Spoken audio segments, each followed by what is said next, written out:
Salmo 3, a partir do verso 1, o texto diz assim: Senhor, como o número dos meus adversários tem crescido.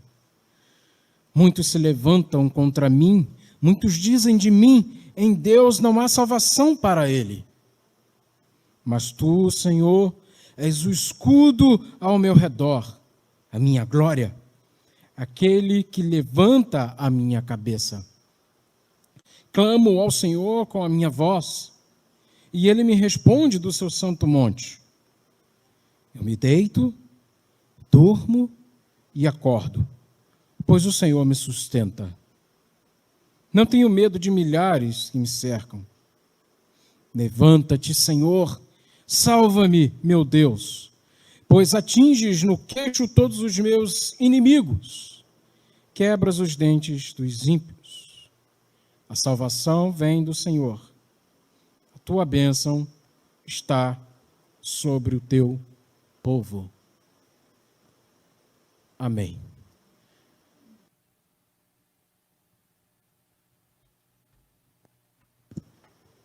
Senhor, esta é a tua palavra.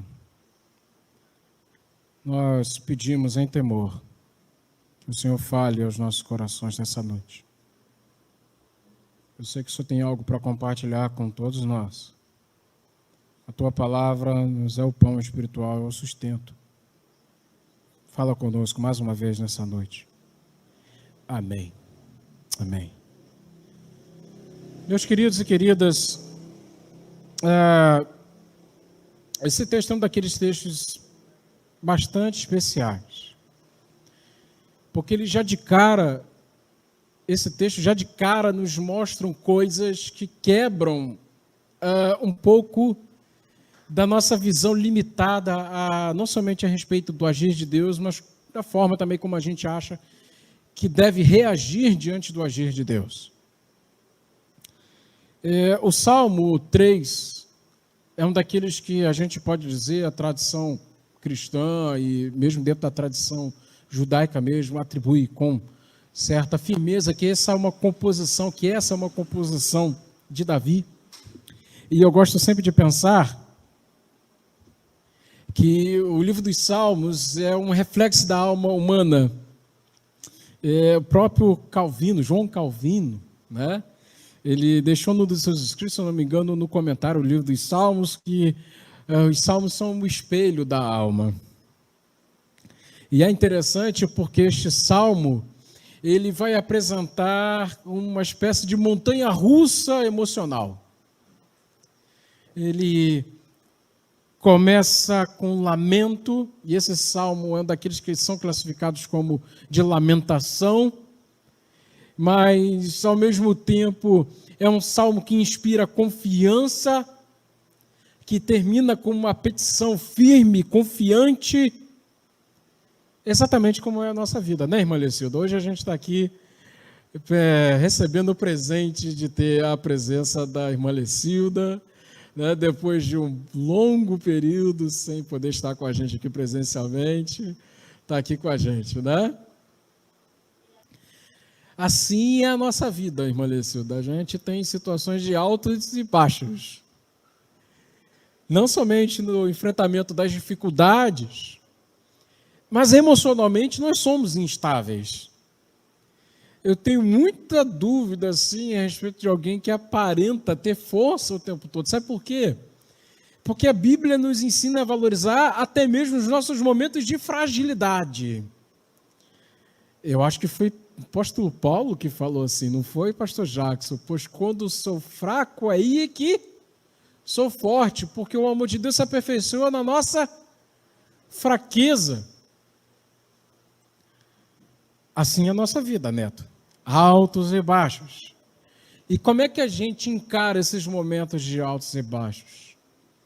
Esse trecho da Bíblia, esse capítulo de Salmos, vai nos mostrar coisas preciosas, como primeira lição, é o contexto em que esse salmo se apresenta. O subtítulo desse salmo diz assim: Salmo de Davi, quando fugia de seu filho Absalão. Opa! Tem alguma coisa aqui diferente. Um pai fugindo de seu filho. Davi era um camarada assim muito especial. A própria Bíblia diz que ele era segundo o coração de Deus. Não era o segundo coração de Deus, tá, abençoados? Era um homem segundo o coração de Deus. Mas mesmo a Bíblia apresentando Davi como alguém muito especial, dessa forma, inclusive descrito dessa forma, era uma pessoa igual a você e a mim. Capaz de acertar, capaz de errar. Capaz de acertar de uma maneira assim, impressionante, e capaz de errar de uma maneira vergonhosa. Uma dessas formas foi, por exemplo, quando ele se envolveu naquela situação tão complicada, envolvendo a mulher de Urias, Batseba, ou Betseba, dependendo da tradução que você tiver, em que ele se vê, para ocultar o seu pecado de adultério, se vê numa situação em que ele tem que dar cabo da vida de Urias. Então ali ele é culpado de homicídio. Vocês conhecem bem a história, né? Foi inclusive enredo de uma novelinha que passou um tempo atrás aí numa certa emissora de TV, que romantizou muito a situação como se fosse um caso de amor e na verdade não era. O que Davi cometeu ali foi um ato de violência contra uma mulher, um adultério e um homicídio. Isso trouxe uma série de consequências para a vida de Davi. Uma dessas consequências, por exemplo, só para servir de exemplo, na família de Davi houve um incesto. Amon e Tamar, se eu não me engano. Um filho de Davi violentou a filha de Davi, sua própria irmã. E isso gerou um estado de ruptura entre os irmãos de Davi, em específico, na relação entre Absalão e o filho que tinha cometido o incesto, Amnon. E Absalão tira a vida de seu irmão para vingar o ultraje à sua irmã. Essa situação toda gerou um afastamento em relação a Davi e Absalão.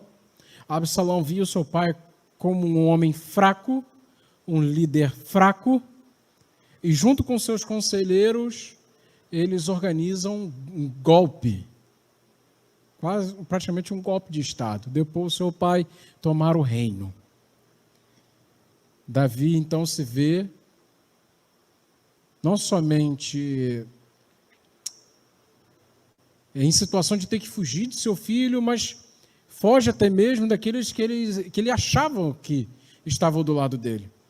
Pessoas que também viam na figura de Davi uma situação muito complicada a ponto de ver, não, a proposta de Absalão é melhor. Vamos fazer Absalão rei. É nesse contexto que Davi compõe essa oração, que se torna um cântico na tradição judaica, que é um dos cânticos que foi apresentado na tradição cristã várias vezes. Os Salmos, o livro dos Salmos, era o inário dos nossos primeiros irmãos em Cristo, a igreja primeva. E é interessante que, por exemplo, hoje, a gente tem muitas canções para tentar colocar a gente para cima, né? A gente gosta de canções alegres. Canções que falam que a gente vai vencer. Só que o livro dos Salmos apresenta espaço para lamento. E esses salmos que apresentavam espaço para lamento era o inário dos primeiros cristãos. Então esse jeito triunfalista, que nós vemos muito, né, em determinados segmentos protestantes, evangélicos, não iria sobreviver muito no primeiro século. Principalmente porque a igreja do primeiro século era uma igreja que sofria perseguição. Então eles entendiam, há espaço para o lamento na adoração a Deus. E a gente vai entender isso um pouco mais. No verso 1 e 2, nós vemos assim: Senhor, como tem crescido o número dos meus adversários. Muitos se levantam contra mim, muitos dizem de mim, em Deus não há salvação para ele. Um lamento que descreve a dura realidade. Uma realidade triste. Um pai sendo perseguido por seu filho, traído pelo seu filho, traído pelos seus conselheiros, traído pelo povo.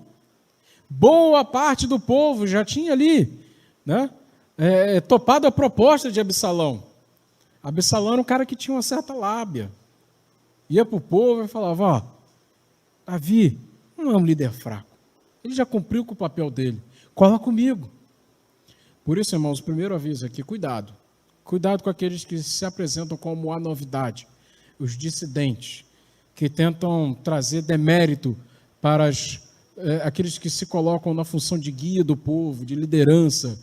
Eu sempre gosto de falar que o líder, ele está na condição daquele que tem que servir. Quem é que tem que apresentar um perfil de verdadeiro servo? Com toda a força,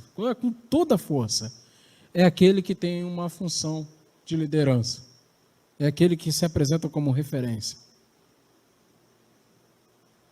Se de repente a liderança não corresponde ao que biblicamente é apresentado, assim como o Filho de Deus, Jesus mesmo fala: o Filho do Homem não veio para ser servido, mas veio para servir. E no complemento ele fala que tem um propósito isso, ao servir, dando a sua vida pelos outros, para a salvação de muitos. Agora é importante também que as lideranças compreendam, né, esse papel, que não é pelo autoritarismo, nem é pela quase que uma imposição carregada de um evangelicalismo, né? Um evangeliquez no falar, um tom pseudo-espiritual para tentar se impor sobre as pessoas. É sempre no serviço. Autoridade desprovida de exemplo ou desprovida de autoridade? Autoridade desprovida de exemplo ou desprovida de autoridade? A autoridade de uma pessoa está no exemplo que ela apresenta. Tá? Seguindo, no verso 1 e 2, então, nós vemos o lamento, mas não é qualquer lamento. Não é como aquelas pessoas que você chega e diz assim: como é que está, Benção? Está tudo bem? Eu não sei, hoje eu bati com o meu dedinho, eu não sei se Deus me ama. Não, não é assim. É um lamento que apresenta a realidade. O que Davi está apresentando aqui não é um vitimismo, mas é uma descrição da realidade, de uma dura realidade. Entenda bem uma coisa: nós devemos fugir de duas tendências, do vitimismo e do escapismo. Do vitimismo de se achar sendo perseguido o tempo todo, tadinho, né? Deus não me ama, né? Eu estou sempre sofrendo as mais duras perseguições, né? Eu estou sempre sofrendo as mais duras aflições. A gente deve fugir do vitimismo e deve fugir do escapismo também, que parece que faz vista grossa para aquilo que está acontecendo e que é real. Por isso eu digo para vocês que devemos compreender que há espaço para lamentação nas nossas adorações, no nosso momento de adoração. Nós temos essa liberdade.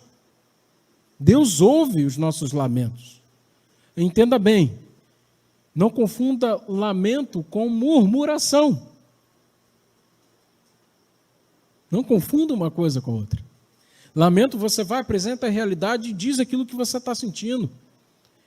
Murmuração, você fica cego para a realidade, porque o seu foco está distorcido. Você não está olhando para onde você deveria estar olhando. E você pode estar criando, de repente, expectativas que não eram para ser criadas. E aí, quando as expectativas são frustradas, você se põe a murmurar. Agora, o lamento, quando nós apresentamos diante de Deus, em sinceridade, apresentando a realidade, é essa ferramenta onde nós podemos nos colocar com tudo que nós somos diante de Deus. A fé em Deus, ela nos lança de uma forma tão profunda na vida que a nossa visão da realidade ela é apurada. No verso 3 e 4, o texto diz assim: mas tu, Senhor, és o escudo ao meu redor, a minha glória, aquele que levanta a minha cabeça. Clamo ao Senhor com a minha voz e ele me responde do santo monte. Lembra que eu acabei de falar agora que a fé em Deus nos dá uma visão aguçada, a gente vê a realidade, inclusive a realidade que está sobre a nossa realidade. É a realidade no plano divino. Como o pastor Jacobson e o pastor Antônio gostam bastante de falar, que existe o tempo de Deus e existe o nosso, né? Existe o Cronos e existe o Kairos. Também tem esse plano de realidade. Aquilo que nós podemos ver com os nossos olhos materiais, mas tem um plano de realidade superior, onde nós podemos enxergar com os nossos olhos espirituais. O que Davi está apresentando aqui no verso 3 e 4 é justamente isso. Essa visão. Ele sabe do que está acontecendo à sua volta.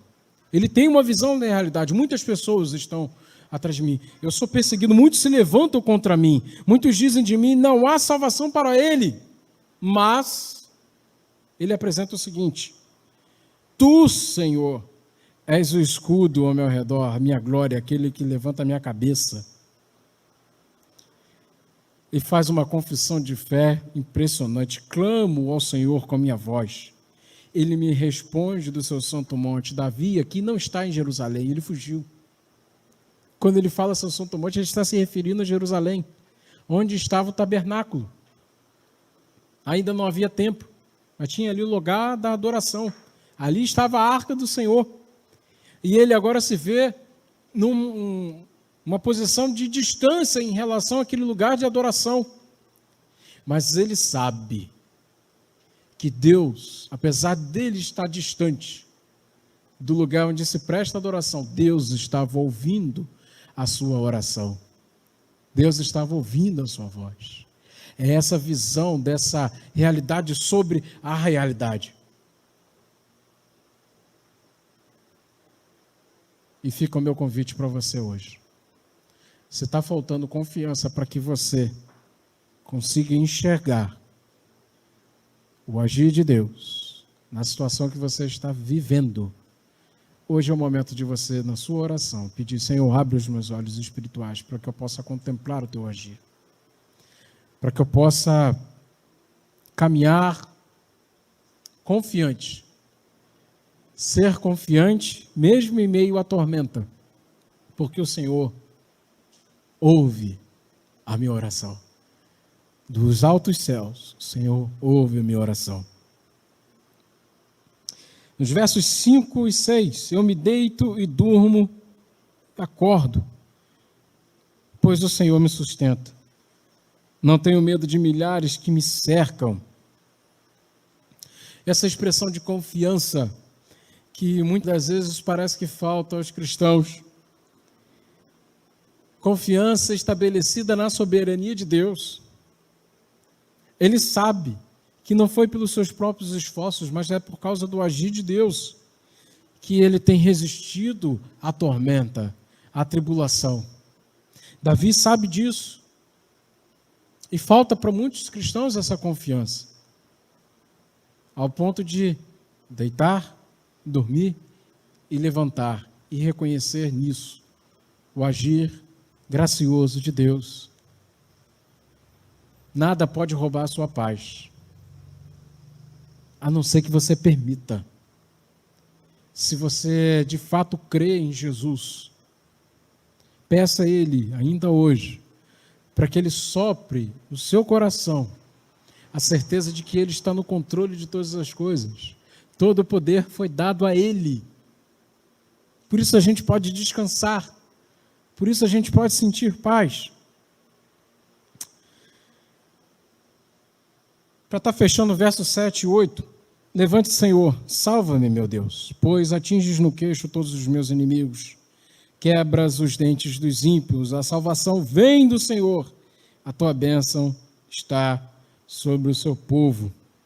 Esperança em meio à tormenta. Confiança em meio à tormenta. Davi se sente tão confiante aqui, sabendo que Deus está cuidando da situação, que ele faz um pedido ousado. Quebra os queixos, os dentes dos meus inimigos, Senhor. Às vezes as nossas orações, elas, entendam bem, tá? Entre aspas, entre muitas aspas aqui, são limpinhas demais. Jesus, ensinando sobre a oração, falou assim: quando você for orar, entra no teu quarto, e ali na Bíblia está falando de um lugar reservado na casa, o único cômodo que tinha chave, alguns dizem inclusive que era despensa, que era o único lugar que tinha chave. Entra no teu quarto e ora ao teu Pai no secreto, porque Deus que vê, ouve a sua oração. Porque, infelizmente, a gente tem a tendência de ser teatral demais, até mesmo nos nossos momentos de oração.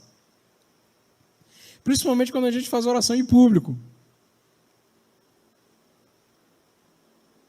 Só que o que Davi faz aqui não é uma dessas orações bem polidas, redondinhas. Ele coloca para fora aquilo que ele está sentindo. O que ele está sentindo? Sentimento de indignação. Ele foi traído. Quebra os dentes dos meus inimigos, Senhor. Atinges no queixo. Esse aqui é o Salmo Mike Tyson, né? A gente tem que entender que também há espaço nas nossas orações para mostrar nosso sentimento de indignação. E aí pede, Senhor, mas não deixa isso ficar no meu coração. Estou apresentando aqui e apresentando os pés da cruz e vou deixar aqui, Senhor. É isso que eu estou sentindo. E eu entrego. Quando eu terminar essa oração, não quero mais estar sentindo isso. A salvação vem do Senhor. A tua bênção está sobre o seu povo. É interessante que muitas vezes a gente, quando vai falar de vitória, tá, a gente se coloca como o ativo da situação. Só que, na verdade, nós somos o passivo da situação, porque a vitória não é nossa, a vitória é de Deus. Se a gente consegue compreender que somos dependentes do agir de Deus, ora, quem vence é Deus. E nós somos chamados a participar da vitória de Deus. Deus cuidando de nós, zelando pelas nossas vidas, nos faz triunfar porque Ele venceu, porque Ele é o vencedor. Como é que Jesus disse? No mundo tereis aflições, mas tem de bom ânimo, porque a irmã Giovana venceu o mundo, é isso mesmo? Porque o Mateus venceu o mundo, é isso mesmo? Quem é que é apresentado ali como vencedor? O próprio Deus, Jesus, Ele venceu o mundo. Não é verdade? Por isso a gente pode confiar, porque se dependesse dos nossos próprios esforços, a gente estava lascado, a gente estaria lascado. Mas não depende do nosso esforço, a salvação vem de Deus. E eu gostaria de fazer uma pergunta para você, tá? Se na Bíblia ele diz assim, os nossos inimigos, a nossa guerra não é contra carne nem sangue, mas principados e potestades, o texto segue apresentando uma realidade superior. Eu quero dizer para você que aquilo que você está enfrentando é consequência de uma realidade caída, onde nós temos que enfrentar os nossos inimigos que são apresentados na Bíblia, que não são as pessoas que estão à nossa volta. O apóstolo Eliseu, já há alguns anos, compartilhou com a gente, escreveu até um livro falando a respeito disso. Nós temos 4 inimigos citados na Bíblia. Todo cristão tem que estar atento a essa realidade. A carne, vivemos uma luta interna, os principados e potestades, mais um inimigo. Também nós temos o sistema, o mundo, que não são as pessoas, mas a forma, todo esse sistema pecaminoso que está à nossa volta, e a morte, mais o inimigo. Eu estou falando hoje aqui para pessoas que são chamadas a vencer. São chamadas a vencer quando se colocam aos pés da cruz. Pessoas que já assumem sua posição de vitória, porque Cristo venceu. Porque não fomos nós que vencemos esses inimigos, é Cristo.